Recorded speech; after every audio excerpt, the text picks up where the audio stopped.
So I'm working on the trusty old Husqvarna today.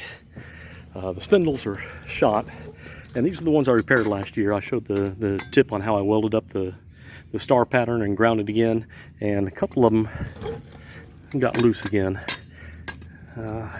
If you can see there, the blades got a little bit of wobble to it, and that bolt is tight as you can get. So that worked for a while, but it's time to replace these. This one, the bearings are bad. It's got a little bit of wobble in the bearings, but the star pattern's still good. But anyways, I'm replacing all three spindles and all three blades, and I want to talk a little bit about some underrated maintenance. I've been hearing a lot from friends who've replaced their spindles, and all these spindles from China are crap, they're garbage, they go out after a year.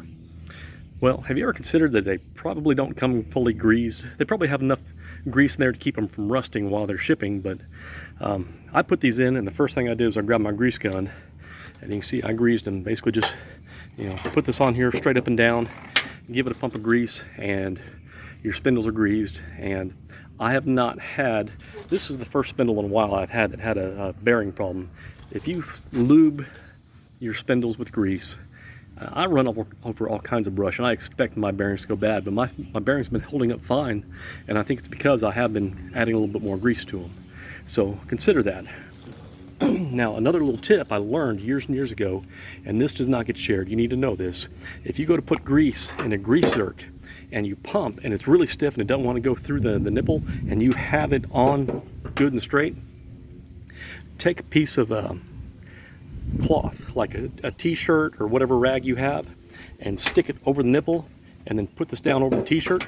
I don't know why it works, I don't know how it works, but I learned that as an age technician in the Air Force. We had, all of our equipment had grease zerks everywhere, and part of the inspection was to grease them. Well, if you couldn't get it to take grease, that's what we did. We put a rag over the nipple and jammed the grease gun down on it, and it worked almost every time.